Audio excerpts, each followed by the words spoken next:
Todas as vezes que eu tenho corrupção, o que está acontecendo? Eu estou tirando o dinheiro público de onde ele tem que ir realmente para desviar para o privilégio de alguns. Tá? A gente tolera corrupção. Todos os países têm corrupção.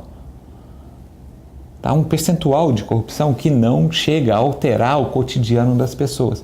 Quando aquilo dali começa a afetar realmente o que começa a faltar comida na minha mesa, começa a faltar dinheiro para pagar água, luz, o pão, o leite, o café, o arroz, o feijão, aí sim a corrupção passa a ser um problema. Senão a gente acaba aceitando.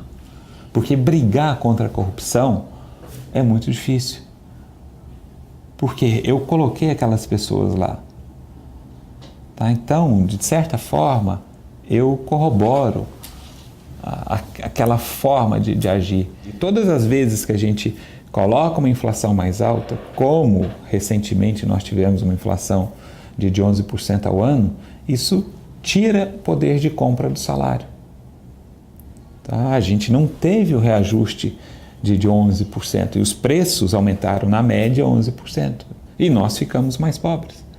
O nosso poder de compra foi muito menor.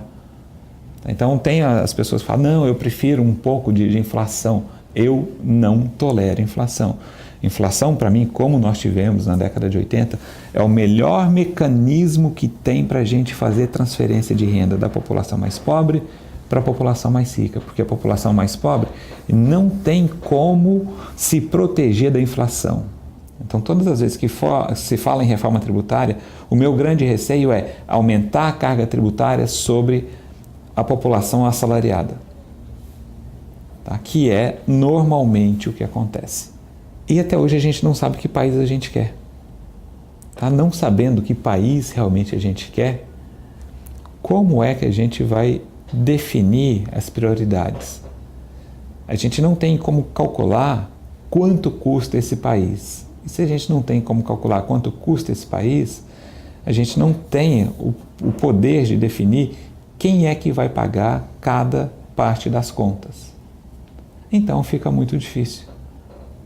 Tá? Então nós, como sociedade, ainda não definimos qual o país que a gente quer. Tá? Então hoje o Rio de Janeiro não tem recursos para pagar seus servidores, tá? Não tem recursos para pagar remédios nos hospitais, não tem recurso para colocar merenda escolar nas escolas. Tá? Ou seja, para onde é que foram esses recursos? Corrupção. Tá? Então a corrupção gera toda essa distorção. Enquanto a economia está crescendo, a gente não vê. Quando a economia não está crescendo, e como se fosse uma maré e a maré baixa e começam a aparecer os ossos, a corrupção faz muita diferença.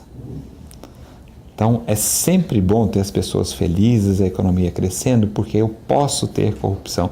Se eu tenho dinheiro mais contado, ou se as pessoas prestam atenção, que a gente teria que dar essa educação para as pessoas, para elas verem que os recursos saem do bolso e vão para impostos e que esses impostos não são bem utilizados, tá? A gente não vai ter como reduzir, pelo menos, não é acabar, mas reduzir com esse percentual de corrupção que a gente tem.